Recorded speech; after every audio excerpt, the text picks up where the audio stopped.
Nightcap recap. What up, players? Hello, everyone. Welcome back. This is the Nightcap recap. It's been a busy couple of weeks for us here. We had the NFL Draft. We got Stanley Cup Playoffs rolling in.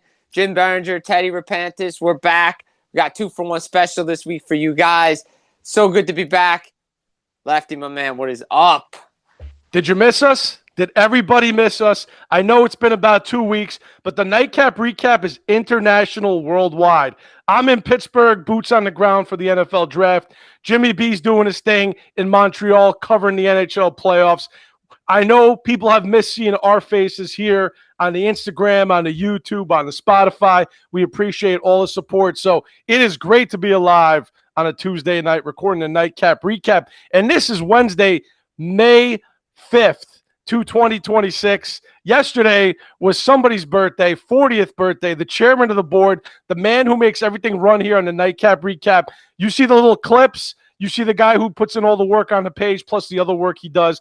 Jimmy B, of course, I'm talking about you, man. Happy 40th birthday yesterday, May 4th. May the 4th be with you, and may 40 years old, God bless. Wanted to shout you out, and all my friends, everybody, give you a big birthday shout out from yesterday. I appreciate everybody for giving me the birthday love on May 4th. Still getting the birthday love today. I really appreciate it to everybody. Makes me feel special. Know that I got a lot of good people out in my corner. And everybody likes to see us succeed. So, we gave you a birthday shout out. Give me a birthday shout out. I don't feel 40. Feel like I can still keep going. Rocking and rolling. We're just getting started, baby. We're just getting started. It's only just begun, as Chubb said, baby, and Happy Gilmore. That's it. We are rocking and rolling, and I appreciate you, Lefty, for the birthday shout-out. Everybody posting stuff on the pages and all the clips and everything. It was fun. I enjoyed it. It was a good day. Had some cake. Ice cream cake's the way to go. That's the straight-up Carvel ice cream cake like that. The chocolate crunchies, always. That's it. That's the way to go. But we got a lot to talk about. Like I said, it's 2-for-1 special. We got to start off here, though, because I posted up on an Instagram page. Toronto Maple Leafs have won the draft lottery in the NHL. That means they get to select first overall. There's been a lot of topic about Austin Matthews potentially leaving. He maybe he's uncertain. There's a lot of question marks around the team with the new GM and everything, direction. But here's the thing. They got the first overall pick. Who do they select? But you're going to see the conspiracy theories out there. Oh, it's rigged. It's not. Is it rigged? We all watched it live. It's typical. Leafs. The NHL wants them to have the first overall pick. Well, it came to mind, since we like to talk a lot of NFL on this page, we can talk about other sports, but, in common, in the NBA, they really don't have that problem because, not a lot of, unless it was the Knicks or Celtics, whatever. Or Lakers, those would be the teams that you would be really saying rigged. But in the NFL, what would be a team that fans would get upset saying, if there was a draft lottery, who would get the first overall pick? I mean, we were talking about this pre-show, Jimmy. I mean, Kansas City Chiefs, probably the most hated team currently. We all talk about how New England had that dynastic run and they were the most hated team for about 2 decades. It is now the Kansas City Chiefs. And if you're telling me we're getting a draft lottery in the NFL and somehow a team that won 3 out of the last 5 Super Bowls ends up with the number 1 pick, I mean, the conspiracy theories on X and Twitter would be running rampant. You wouldn't hear the end of it. So that's the team I got to compare. That if you're telling me the Leafs here, the NHL wants to see them do well or succeed, the Chiefs would be a comparable team, I feel like, that everybody would be like, well, what's going on here? Or even the Philadelphia Eagles. That's another team that seems to always nail it on the head with the draft. You give them the number 1 pick, Howie Roseman's going to do damage. So the Chiefs or the Eagles, I feel like, would be that perfect comparison. Yeah, I think so, too. I was thinking Chiefs just because it's just, no one likes them anymore. I'm trying to think of other teams. Like the Giants, no one would hate on it because it's like the Giants because they haven't done anything, and everybody would be like, well, they need one. Like that's the Jets. The Jets need it. Yeah, those teams need it. But like Philadelphia or Kansas City, Dallas would be another team. Dallas, big time. They were like, oh, we need to get Dallas back in the fold. We got to get them a pick. Like, I mean, the biggest draw in the NFL, not ratings-wise, usually they're always involved on the other end of the biggest, most watched game. So, yeah, absolutely. Yeah, so just want to have a little fun off the top before we get back to talking the Stanley Cup playoffs and my time in Montreal and everything. But we got to go into the NFL draft because, Teddy, you were there, boots on the ground, nightcap, recap. We posted a lot of stuff. Thank you for sending me the videos and getting things up. What was the experience like there in Pittsburgh, man? Looked like it was a great time. Yeah, I'll just say this off the top. Pittsburgh is an underrated city in the United States of America. I feel like it doesn't get the love that you get from the other major market cities like a New York, a Chicago, and LA. That city is beautiful. It's right on the water, right there in the Allegheny. You have the three bridges, the Roberto Clemente. For that weekend, became a pedestrian bridge. They shut it down to traffic so you could get to and from downtown very easily, accessible. You get right to PNC Park, which is right next to, I'm going to call it Heinz Field. I know it's Acrisure. I'm always going to call it the ketchup bottle. Field, it's Heinz Field. The big ketchup bottle's right there when you walk in. So to me, it's Heinz Field. But they're right next to each other. All of downtown was fully prepared for this. All the bars, all the restaurants open. You can walk in. You can walk into the baseball stadium and just walk around. Eat free entry into this thing. All you have to do is download the QR code from NFL.com, and you had free entry into this, and it was awesome. The experience itself was amazing. Everybody's very friendly. The city of Pittsburgh is great. This was another cool thing that I thought. Look, you saw fans of teams of all 32 NFL teams. Normally, when you're watching highlights of games and you see fans in the stands fighting each other, this was the complete opposite. Everybody was happy to be there. Everybody was excited, and it was a friendly trash talk. Like, me wearing all my Niners gear, every Rams or Seahawks or Cardinals fan that I saw, we were playfully trash talking each other, giving each other the finger. You saw Steelers fans booing every Raven fan that they saw. Nothing malicious about it, just good old-fashioned trash talk and ribbing each other. That's what I love. Everybody was just pumped to be there.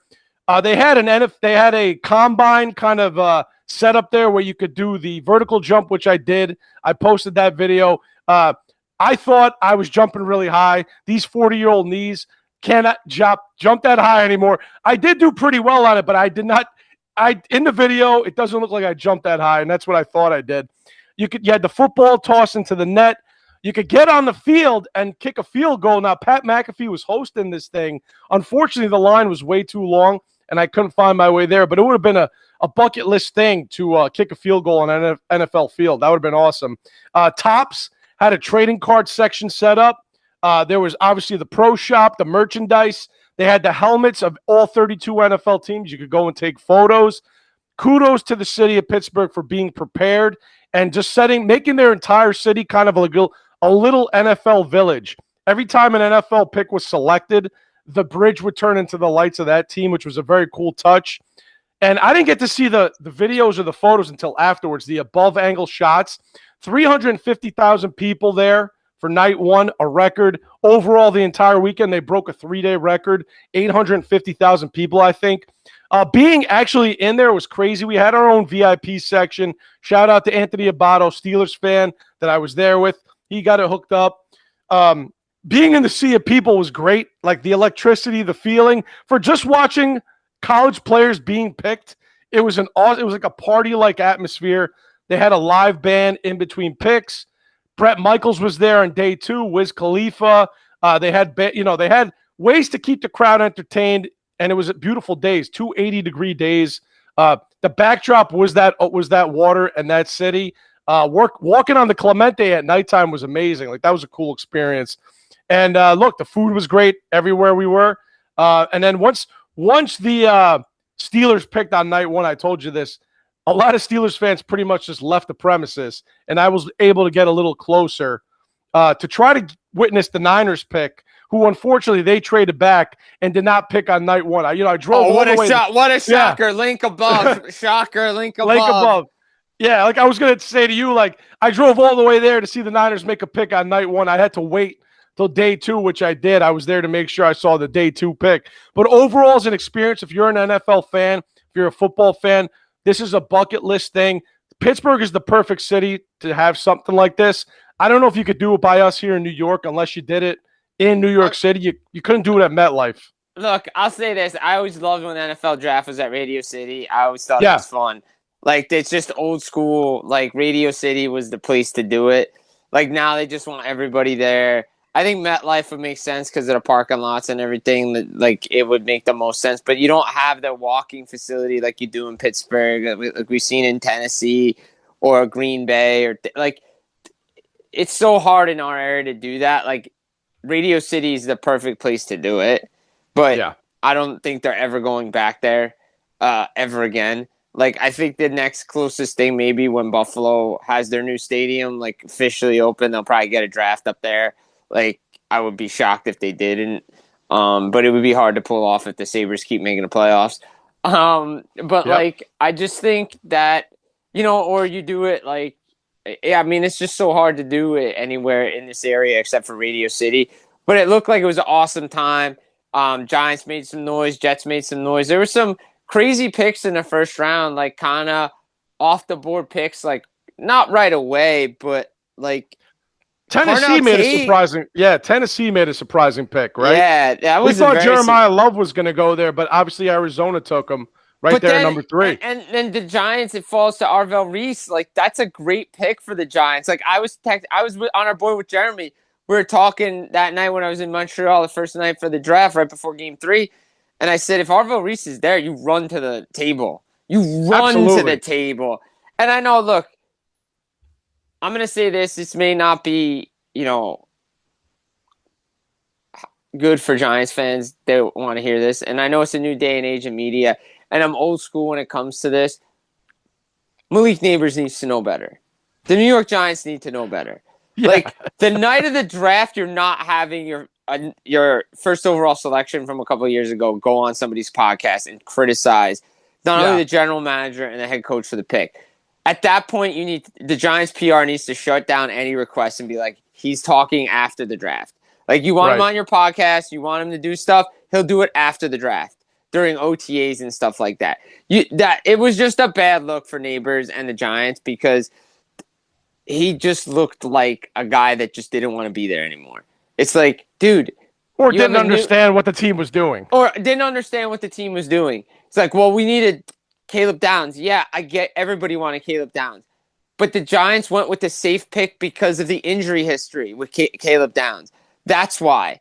Like, PR 101 says you don't do that stuff. Like, it's the New York Giants. They need to know better. Again, it's a new day and age. Everybody's on these podcasts. I get it.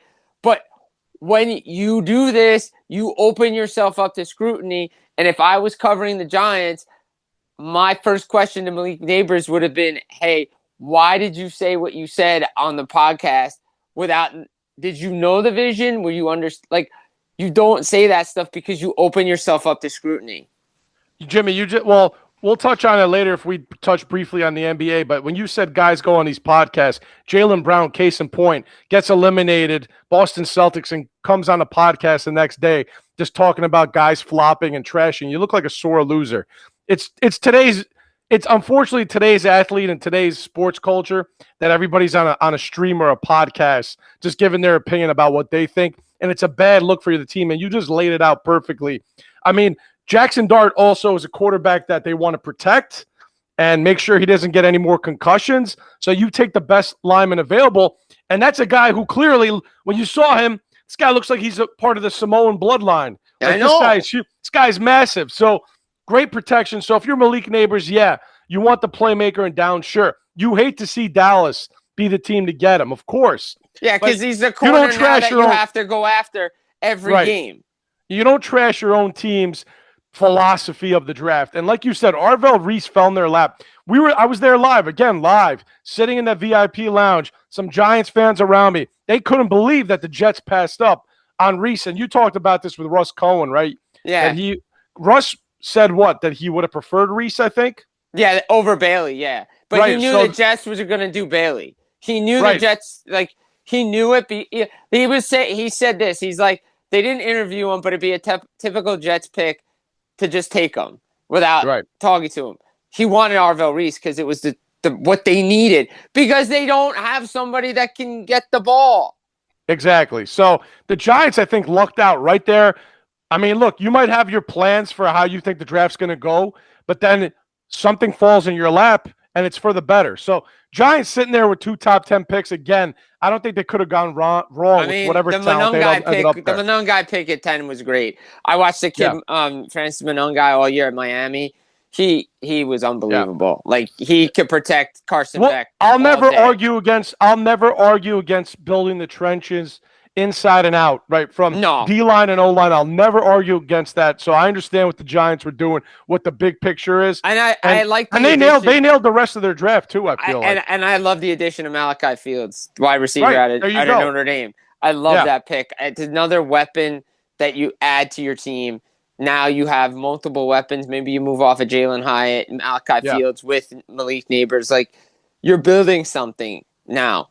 And by the way, what the Giants did, this is straight up out of Harbaugh's playbook. This is what they do. And they added veteran D tackle today, officially, Reeder, coming from, I believe he's been with Denver and Cleveland. Just a big, look, you lost Dexter Lawrence, so you need a veteran presence. And that was a big trade for them because, like, I mean, Cleveland gives them the 10th overall pick for that. Like, all right, fine. Yeah. I know you're going to take it. You know, Cincinnati did, but you're going to take it. Cincinnati did. You're going to take it. I mean, look, they put themselves in the best position they could, and we can't trash talk what the Giants did here in this draft. I thought it was great. Typical Harbaugh draft. So things are looking up for them. And now the question is the GM going to stay? There's still questions surrounding the general manager. What he's doing, like, is it Harbaugh's team? Is it Harbaugh's say? Is it, it's clear that I think Joe Shane at this point is like a figurehead. Like, not a puppet, but I feel like they just have him out there like he's just got to answer the questions, and he's not really making any of the decisions. No, I don't think so either. But so I liked what the Giants did. I liked some of their free agency moves. I liked their trades. I think they did what they needed to do. It's going to take a little bit. I think they can contend, like we've said, with Harbaugh. I think they can contend for maybe the final wild card spot this year in NFC. But I don't expect this team to be a true contender maybe for another year or year after. Because it's going to take time. It's going to take time. Look, they'll surprise this year, but it's going to take time to be a true contender for real. But the Giants had a pretty good presence at this draft. I feel like Giants fans always travel. Yeah. The big name franchises had a good presence. I mean, I will say this. Eagles, Dallas. I will say this. I was watching the NFL draft. I shout out Penguins fans. Shout out City of Pittsburgh, too. This was during the Stanley Cup Playoffs, first round, Philadelphia and Pittsburgh. Yeah. There was some cursing that made it through the TV where the fans yelled F the Flyers, and you could hear it loud. That was great. Well, just being there for those couple days and walking around amongst everybody, I overheard a lot of Steelers fans just talking about, like, hey, do we have a chance in this series? Are we going to come back? Like, the goalie's out for Philly or something in one of those games. I forgot what it was. But Pittsburgh sports fans, we can't talk about how dedicated and loyal they are to their teams. I mean, you walk into the bar and every Pittsburgh sport, like the Pirates were on, the draft was on, the Penguins were on. So Steelers fans are amazing. I could see why that city is the city of football. Like, it's just considered a football city. Just getting to experience it, being there, getting to see where the draft was held in that parking lot was where Three Rivers used to be. Because you could walk a couple steps and see where Franco Harris made the Immaculate Reception. They have it marked off, and they have the bases marked off too for Roberto Clemente and some of the Pirates players. So awesome atmosphere. A lot of teams were very well represented. And there were some other surprises, Jimmy. Like Jeremiah Love going to Arizona, not what we thought was going to happen. We thought he might end up with the Giants or the Titans. So he goes there.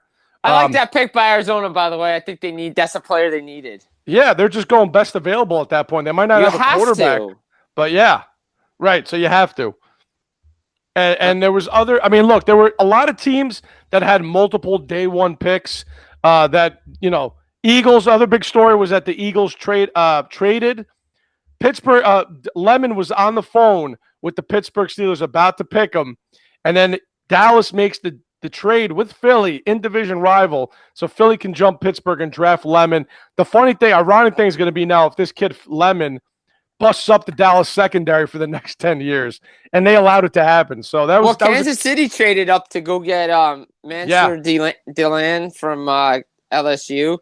Yep. And then the fact that, what stinks is Sonny Styles. Sonny Styles ended up with KC, right? No, Sonny Styles went to Washington. Like I was just going to say, okay. Washington gets Sonny Styles and Dallas gets Caleb Downs. It's like, the Giants can't catch a break. And the big surprise of the first round, whether we want to admit Dan Orlovsky is right or not, I still think he sometimes talks out of his butt. Yeah, I think so. I still wouldn't have wasted that high of a pick on Ty Simpson. Yeah, Ty Simpson, right? I mean, what are we thinking about? Like supposedly there's rumors that McVay was not happy about this, was not on board. They wanted a playmaker to help Stafford out. I think those rumors have been like kind of squashed now, apparently. He said he wanted other needs. He was kind of in a mood when the cameras caught him. I think he's doing a good PR job, to be honest. Like, I think, look. And there are ties to Les Snead and Simpson, I think. Les Snead has helped his family. But the thing is with Ty Simpson, he's an average quarterback. And average looks at average. That's fine. Dan Orlovsky was an average quarterback in the NFL. Like, that's true. Okay. You can – mediocre knows mediocre. I mean, it's fine. He didn't watch a lot of Ty Simpson. No, he says he studies tape. I watched a lot of them this year. Actually, I watched all of his games because Alabama was on a lot. And he panicked and he didn't look good. And he was a mediocre quarterback on a mediocre team. Yeah, his arm strength's fine and all that. That's great. Drew Aller has great arm strength, and I think he's found a nice landing spot, by the way. Pittsburgh, right? Yeah. So, I mean, look, I wouldn't have taken him that high. If I was the Rams, I would have found a way to trade back in. I would have gotten him in the second round. I don't think he's a first-round quarterback because he's sitting for a couple of years. If Matt Stafford keeps playing the way he's playing, the Rams are in win-now mode. They are. This is it for Stafford pretty much right here. Right, so. But is Ty Simpson going to be ready next season? No. Right. We don't know. We don't think so, right? We don't think so. He ain't going to be ready. He has no place to go develop. By the way, there were whispers that Miami was offering $15 million in NIL money before the draft, by the way, to transfer. And speaking of Arizona, they also went and drafted Carson Beck. What do you think about that one? Going to be rough also? That's gonna be a rough one. Love Carson, don't get me wrong. Think he had a tough year in Georgia, bounced back, but Carson Beck always makes a bad mistake. Right. I mean, like, he just does. Like, the QB class wasn't that great in 2026. We knew that coming into this year. I knew that coming in. Like, it was already bad. Like, I don't know what people expected out of the quarterbacks this year. Like, they weren't. Like, they weren't that great. Like, even like Fernando Mendoza needs time, and they brought in a veteran quarterback at Kirk Cousins to give him time to develop. Right, we're here. Look, I'm not buying into this that they're saying that Mendoza might sit the year. We always hear this about these number one picks, but it's like, look, you and I subscribe to the theory that they should sit. But I agree they need to. Well, Mendoza knows he needs to sit. Right, but I feel like circumstances always lead to this, whether an injury occurs or they're out of it and they're just wanting to see what this guy is, right? Like, I think at some point we're going to see him, and whether they want to keep saying that he's going to sit for the whole year, I don't know if I buy that. So we'll see what happens there with Fernando Mendoza. Look, I'm going to say this. Look, K-Cub, like in the Jets, where they picked him, maybe has some potential down the road. Like, maybe has some potential. Like, look, who are you talking about? The Jets? Yeah, and Nussmeier too in KC. He's going to learn from Patrick Mahomes. So if he's a backup there, great. If he finds his way to other teams, he's going to develop the right way. Like, Nussmeier's in a good spot. Like, I just think, I mean, Drew Aller goes to Pittsburgh. I like that. And here's what me and Andy were on the philosophy of this. You have Will Howard. You have Will Howard and Drew Aller now, right? You don't need Aaron Rodgers. Mike McCarthy knows how to develop quarterbacks. He does. Right. Like, we know he knows how to develop quarterbacks. He did it with Dak. Did it with Rodgers. If I'm the Pittsburgh Steelers, you tell Aaron Rodgers, thanks for your services. Best of luck in your future endeavors. And, like, here's the pink slip. Because we don't need to do this right now. Like, we don't need this game anymore. No, exactly. I'm with you on that. I feel like I heard some Cardinals players today also trying to recruit Aaron Rodgers. So Like, I don't know why? I don't know what's going on or where he's going to end up, if he's even going to play or where he is. But I agree. And then the 49ers, right? I mean, they take this kid Stribling out of Ole Miss as the first pick of day 2. They traded back in the first round twice. Me and the Niners fans there were all like, hey, once again, high hopes. We're excited to see a first round pick, and like, Not bam, happening. we'll see on day 2. So I'm like, all right, gotta wait. And overall, the Niners draft class is getting kind of a lot of criticism, which I can sort of agree with, because I always see it as anytime I feel like the Niners have a need, they always pivot and do something else. Shanahan sees a player like a receiver or running back that he's like, oh, I could scheme up plays for this guy. I can make him look good. Sometimes they stray away from, hey, build the O-line, the interior O-line. Trent Williams is going to be 40 soon, or he's going to be out of there. We need his replacement. Draft a safety, draft a cornerback, but we don't do it. We wait a little bit, and we just take these offensive players that I don't know how quick they're going to contribute.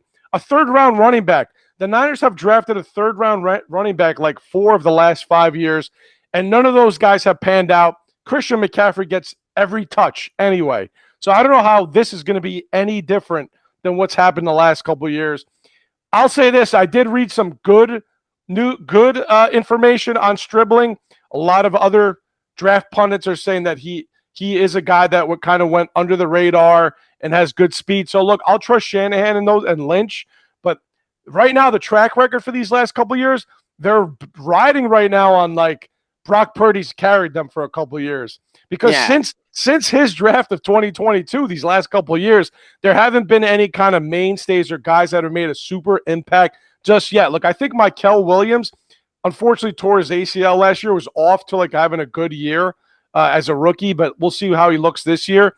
Other than that, Brock Purdy has really like stepped up and filled the holes of what other draft classes the Niners have had.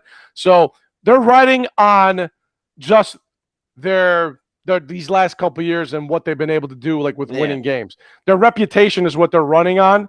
So it's going to catch up to them. But I will say this. I mean, look, I think Seattle didn't have that great of a draft. They're going to lose Ken Walker. I think they might take a step back. This is me saying that. I'm just being a hater. I have no other reason to say. The Rams. Yeah. Cardinals are going to stink, and the Rams are, the Niners and Rams always have battles. So you're trying to be better than who you have in the division. So to be determined, but I, as a Niners fan, seeing as the day unfolded and how their draft classes went, a lot left to be desired. I'll say that. Yeah, that's fair. That is definitely fair. Got to be fair here. Got to be fair. Got to be fair. Got to be fair. If you want to be fair to Flair, that's one hell of a role. But no. Exactly. That's a good one. It's not fair to Flair. Right. But again, this is the NFL draft. The hit, miss. We don't know what these kids are going to be. We really don't. Yeah. We expect really too much from these guys to come in right away. They all need to develop. They all do. There's a missing piece in the NFL of development. College football was never that. Even before NIL, it was never that. The NFL needs a developmental league if they really want to truly develop these players and have them ready. No, you're absolutely right, Jimmy, because the game is changing from the college aspect too. There is no like old school way of developing these guys anymore. They come to the NFL and they're ill prepared.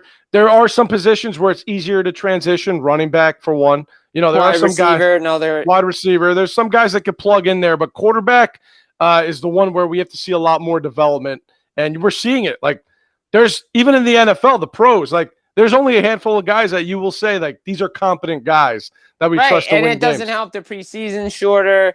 That it takes them 4 weeks to get ramped up to what they actually are. Like there's a lot of developmental issues. Why I think when we have our buddy Jim Waldron on, there's going to be some things, and people in Canada who listen to this may not be happy about it, but there will become a day when the NFL goes to the CFL and says, we're going to merge and that you're going to be our developmental league. It needs to happen. Something's got to give eventually. Yeah. I mean, there's going to be a problem with the talent pool in the NFL. So, and just to tease on that, if you notice the little, like for people who don't follow CFL as much, the little tweaks with the field, how they've shortened the field a little bit. They've push the schedule ahead a little bit early. Why? Because the NFL guys are scouting guys in the CFL. So when the season now ends, it's right before the trade deadline. You can add those players as free agents, and they could play in the playoffs for you. So that's a smart move. I love that system right there. That's great.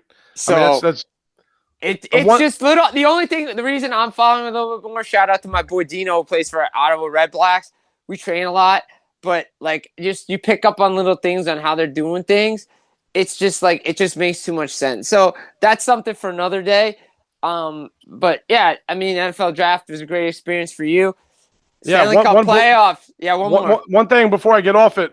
The broadcast booths were kind of right there when you walked in. So shout out Rich Eisen, awesome. Anytime the fans were shouting him out, he would turn around and give a wave and like talk to people. Nick Saban actually turned around and acknowledged everybody. That was Saban, cool. Let's go. You had the College Game Day crew, and then you had McAfee and his guys, and I gave McAfee the business. Coming off the RKO at WrestleMania, I was just yelling at him relentlessly. But, he was there doing his usual shenanigans, so that was cool. But, yeah, overall great experience. And that goes right into your experience, Jimmy. Montreal, tell us all about it, man. Bro, nothing beats the Stanley Cup playoffs in Montreal. If you've never experienced a game there, you have to go. Playoffs, regular season, it doesn't matter. The playoffs in Montreal, ridiculous. The atmosphere was electric. The Bell Center, the history of the Canadians, Yvonne Cornwallis, you had Serge Chavard, Knuckles Nyland. Shout out Knuckles for the repost on Twitter. Tagged you in it.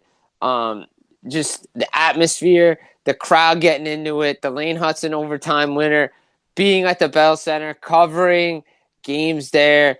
It was a great atmosphere, talking to the players before the game, after the game, just being around the city of Montreal. I love that city. The walking, it was so nice. The weather was perfect. You could walk everywhere. Just playoff hockey hits differently in Montreal. It really does. It's like a religious experience. It's a rock concert. I felt like I lost my hearing, but the people were so nice. The crowd was into it. Like, they know their hockey up there. They're going to let the refs know it. They're going to let everybody know it. The Canadians, they blew a 2-0 lead in Game 4, but it was just all the games were unbelievable. Like, just unbelievable. I saw the videos you were sending me and what you were posting, the electricity, the atmosphere. That's where I want to go watch a hockey game because, like, just being a casual observer, and I would think for anybody who's not even watching the sport, if you get to experience that, I mean, how do you not become a fan, right? How do you not? 100%. Instantly. So, and the ironic thing is, I think, the two games you were there, that Montreal wins this series, but the games you were there, they didn't win their games, right? They won one game. They did? Okay. The Lane Hudson overtime winner in Game 3. Should have won Games 4 or 6. I thought they were the better team in Game 6 against Tampa. They ended up winning the series in 7 with 9 shots on goal. With one score games pretty much every game, all right? One score game, all one goal games. One goal game. All 4 of the 7 games went to overtime. The Canadians set a record, 9 shots on goal, fewest to win a Game 7 with 2 goals. I thought Tampa were the better team in Game 7. No, they did not get the result. I thought Montreal was a better team in Game 6. Didn't get the result. It was a great series. Players were excellent. Teams were excellent. The electricity, you just wanted to jump on the ice. Like, no place does it better than the Montreal Canadiens in the playoffs. No disrespect to all the other places. You had great atmospheres, but it's not Montreal. It's just not Montreal. It's the Olay chant, go Habs go before warm-up. Like, they're rocking out in the streets. They got the video stuff outside. The fans are electric. Party atmosphere. Love it. It's unbelievable. And that's similar to what Pittsburgh would be when what I heard is when their football games are going on Sundays, the whole city shuts down.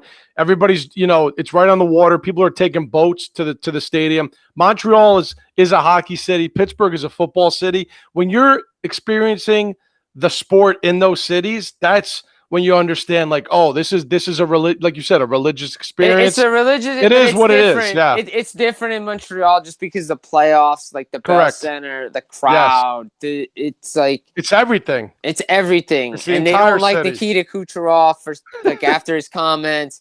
So he was public enemy number one. Every time he touched the puck, they booed him. Like, it was just a presentation, the crowd singing "Oh Canada." Like, it was ready to rock and roll. Like, it was. Love it. Love it. It was unbelievable. Playoffs have been great. Like, every series, like, that was the best series of the first round. Dallas and Minnesota was great. Utah, Vegas. When I was coming in, those were my series that I was really watching. Shout out to the Buffalo Sabres in the playoffs, get their first series win since 2007. So Wow. Shout out to them. Yeah, 19 years.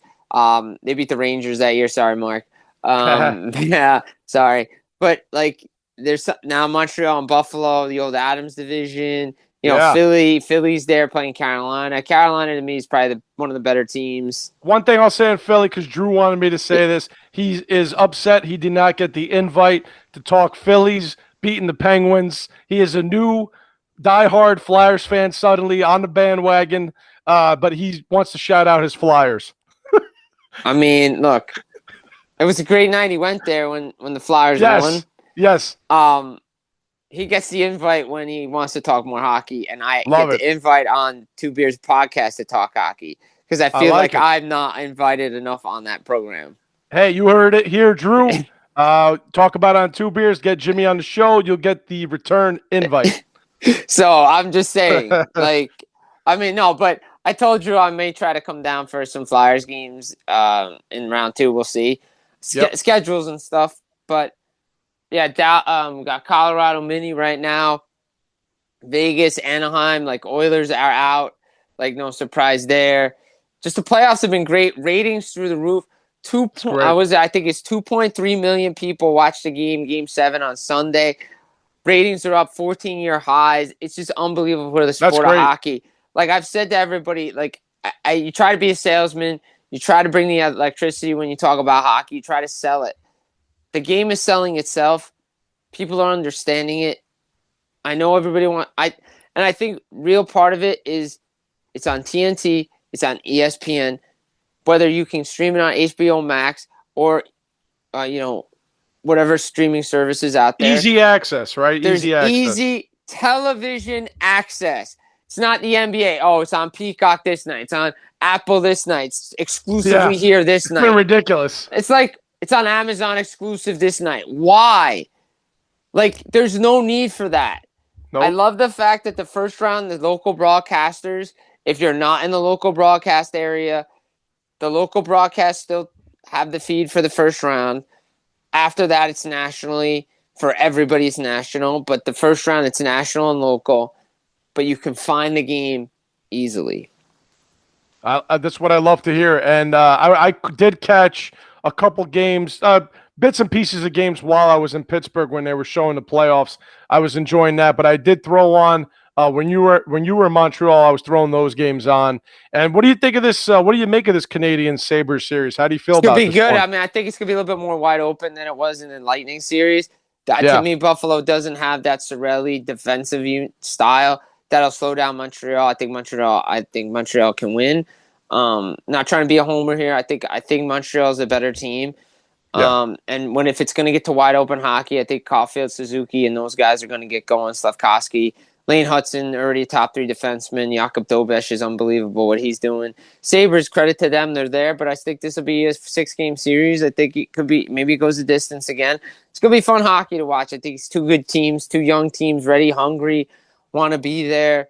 Not satisfied with their results. Like, they just, like Jakub Dobeš, like, composure, right?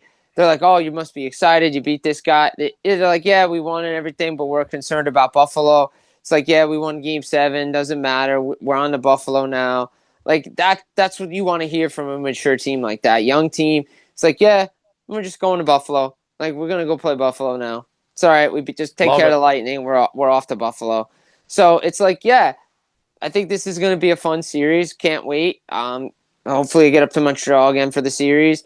At least for one game, that would be great. Maybe the roller gang will be up there from Buffalo. Who knows? They might be getting expelled from the city. I don't know. Hopefully they don't lose their passports at the border. They may not be allowed in. But, no, I can't wait. Fans have been great. It's just going to be awesome. And Yeah, it's going to be a fun time. Love to hear it, man. That's awesome. Check out the NHL playoffs, the Stanley Cup playoffs, because when you have a team like Buffalo who hasn't been in it a long time, I think that helps. The new blood helps, I feel like. The new blood helps. It's not Yes. regurgitated teams. It's new blood. It helps. As we transition to other sports, we got to talk about John Sterling, R.I.P. John Sterling, voice of Yankees forever on the radio. Passed away, suddenly. Though if you listen to Michael Kay, this kind of was coming. All the memories from the 90s, the Yankees win, the home run calls, him and Michael Kay doing it, him and Susan, just sad day if you're a Yankee fan, if you're a baseball fan. I think Scott Van Pelt summed it up best. The guys that did that, the art form is dying.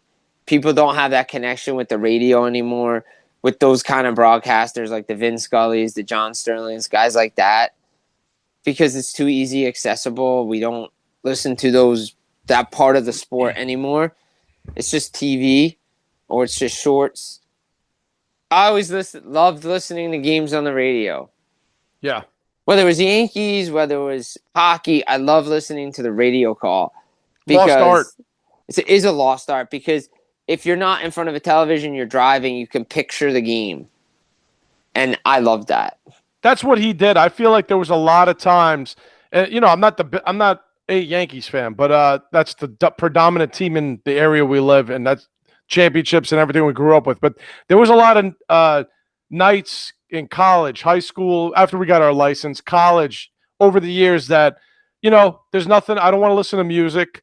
What's on sports radio? I'll always tune into sports radio, talk radio first. A Yankee game might be on. And John Sterling was one of the guys that I could just listen to. And like you just said, they are able to illustrate, without you being there or visually seeing it, explain what is going on in the field of play in such a way where you could actually picture it in your head. I mean, I think those are the best guys, right? That the guys that are able to give you a visual when there is no visual. So I think, the way he was able to do that, the entertaining comments with the home run calls, him and Susan Waldman going back and forth. I mean, the home run calls became kind of a thing unto itself, to where nowadays it's like these commentators are trying to mimic or, pay homage to Sterling and what he's been able to do. Nicknames for every single player that came through the Yankees over the last 30 years. The stat I saw was he never missed a game from 1989 to 2019. Yeah, it was ridiculous. 30 years straight. I mean, look, he didn't play the game, but still. That's a hell of an Iron Man streak. That's an Iron Man streak, because broadcasting's not easy. And he went on the road. On the road. He was doing games on the road. On the road, 30 straight years of games, whatever, 5,000 games, whatever it was, always there to call the game. And I mean, synonymous with, the Yankees win. We're always going to remember that. Yankees win. And I love that Poppy, now. And Poppy has to not make fun of it, but he has a little satire with it. The Yankees lose. Right, exactly. And I love Aaron Boone now, getting them to play that clip right into Frank Sinatra. I think that started the other night, the day after he passed, or the night he passed, that's going to be the new tradition. If the Yankees win. I say this about the Yankees. They've won 14 to 16 or whatever the stat is. They're great. Look, the best team in the AL, right behind the Braves, is best record in baseball. Right. Talk to me in October. Win in October. Talk to me in October. I've seen this picture before. I've seen this picture before. I don't care what you're racking up your wins to get to the playoffs. You need to do this. You got to win. 100%. Yeah. I've seen this picture. It doesn't end well.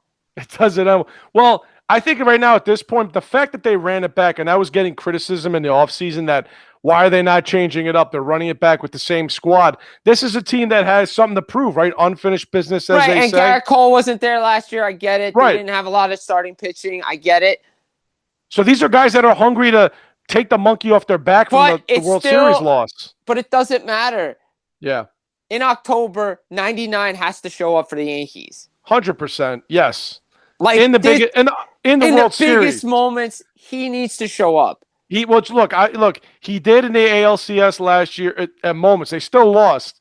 But 2 years ago. Because they lost last year. They got killed in the by World Toronto. Series. He has to show up in the World Series. He's had his moments in the playoffs. In the playoffs, but he needs it to be done in the World Series. He needs it throughout the playoffs and into the World Series. Correct. Why is Derek Jeter renowned? What he did in the biggest moments for the New York Yankees. Right. That's straight up. Why? Agreed. You got to win a championship to be remembered in the annals of the Yankees greats. As much as I don't think A-Rod was a Yankee, and I never liked him as a Yankee. If it wasn't for him, they don't win. Right. He got my respect in 2009 because of what he did in the playoffs. Right. Exactly. He had his one run, and without him, they don't win the championship. So this is what Aaron Judge needs to do. He needs to do it. So that's our baseball talk. Any NBA talk? Yeah, let's stick to the locals. New York Knicks, phenomenal. First team to win 3 straight playoff games by 30-plus points. They took care of the Hawks. Blowout the other night. Hawks, they were up 60 at half. Yeah, second highest point differential in a playoff game in NBA history. For the Knicks personally, it was their second highest. And in NBA history, it was the second biggest blowout in playoff history. That's 3 straight blowouts. They went down on the Hawks. They were down to the Hawks 2-1. Things were starting to tick like, what's going on? The Knicks we're going to blow it up. Cat is not playing well. They come back, close out the Hawks, take game 1 against Philly. Unexpected Philly. Everybody thought it was going to be Boston. But Jalen Brunson has been nothing but Mr. Playoffs, Mr. Clutch.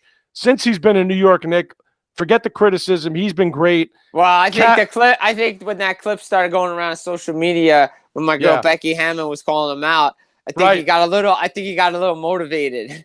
Absolutely. That's what you want. Everybody doubting him helps him out. He's already a great player, but the doubt helps. Karl Anthony Towns playing like the big man he's supposed to be. Mikal Bridges playing good defense. So big ups to the Knicks, but we all said it from the beginning, like, if you don't at least get to a finals, this is a failure of a season. Considering what teams are left here.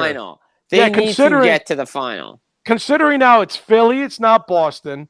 You got Detroit and the Cavaliers on the other side, who you've taken care of business with those teams last year and in the past. There's no Tyrese Halliburton here. There's no reason the New York Knicks should not be in the NBA Finals. No reason. And if they don't, then it's going to get blown up. Complete failure. Complete failure of a season if the Knicks do not get to the NBA Final. I don't care if Detroit's the number 1 seed. The Knicks are the best team in the East. I have not watched a single frame of basketball. They have been all year. Although they haven't been the 1 seed, they have been. But from what I've seen in highlights and heard from reputable NBA people, the Knicks have been the best team in the East all year. Yeah, and shout out to my coworker Emmer, who's the diehard Knicks fan. He just wants a stress-free game. He doesn't want to stress it out. These last 3 games have been stress-free. It's a rare thing for the Knicks. So now, Philly's going to come back and give them a fight. In any playoff, get yourself a short series. Yeah, 4 or 5. Get some rest. Wait for the next round, right? For the next team you're playing. Exactly. So, get some rest. On the other side, I'll talk about it because it's my guy. We don't talk about it enough on here. LeBron James, 41 years old, still going, Jimmy. He's a year older than us and took care of a Houston Rockets team by himself. Houston was making a comeback in that series. Yes, it was 3-0. Was it a surprise that Lakers were up 3-0, though? It was. Because LeBron had to hit a game-tying 3. I was in Pittsburgh when this happened. We were watching it at the bar. The place went crazy. LeBron hits a 3-pointer with 20 seconds left to send it to OT. And then in OT, the Lakers take care of business. The Rockets let that one get away. That made it 3-0. They came back and were able to win 2, and then the Lakers were able to close it out in 6. So props to a 41-year-old who didn't have Luka, and Austin Reeves for most of that series is 2 top scorers for the Lakers this year. Now he had to revert back to the LeBron who carries the load, and he did it. Now, no Durant for the Rockets for most of that series, but Durant's always hurt. He's always missing. Yeah. So impressive. And the Rockets were favored heavily going into that series. No one believed that the Lakers could do it. Now you got OKC here. That's going to be a difficult one without Luka. I think OKC is a better team. Yeah, OKC will win in about 5 if Luka doesn't come back, which it doesn't look like he will. But I just wanted to shout out again. We love shouting out LeBron. Look, the athletes the athletes that are our age and still doing it. They're built different. So built differently. Shout out to that. I think. Look, I'll get him on his case for his load management. Maybe that's what this is the time why he did the load management. He hasn't really been doing the load managing in This a long year. time. No, I mean he will take it. No, he has to at this point at 40. Yeah. But any other team? What about how'd the Spurs do? I lost track. Spurs. Oh, actually lost game 1 to the Wolves. Wemby did not have a good game. I don't expect that to continue. I think Wemby will bounce back. He was 0 for 8 from the 3-point line. Do we expect Spurs OKC West? Yeah, if you're a betting man and you're looking, these have been the 2 best teams all year long. I expect OKC and the Spurs, and that's going to be a hell of a series. That could go 7. Imagine you get a 99 rematch. Dude, it would be a Spurs Knicks. Yeah, which could very well happen, Jimmy. Could very well happen because OKC. Look, Spurs are going to give OKC all they can handle if it gets. They got to get past Minnesota first. They got to get past Minnesota. They're down 0-1, and I really want to see if the Lakers can even pull out a game or 2 in this series. We'll see about that, but had to shout out the longevity and the ability for a guy to still turn the clock back like he's 25, throwing alley-oops to his son and averaging 24, 7, and 8 against guys half his age. The Rockets are nobody on that team is over 07. Yo, he's going 07 LeBron. Nobody on that team on the Rockets is over 25 years old, so shout out to that. Dude, easy. So, hey, we went around the sports world for you. First time in a while. We actually touched them all. We went around. We did NFL, NHL, basketball, baseball. Anything else before we get out of here? No, I think we hit it all, Jimmy. I think we did. That's it. Shout out to me. Birthday. I like Happy that. birthday to the man right here. I like that. So shout out to everybody. Thank you again. Guys, Nightcap Recap. You know where to find us. Special Team Media, Full Press Media up there. Jim Biringer, Teddy Repantis. Guys, peace.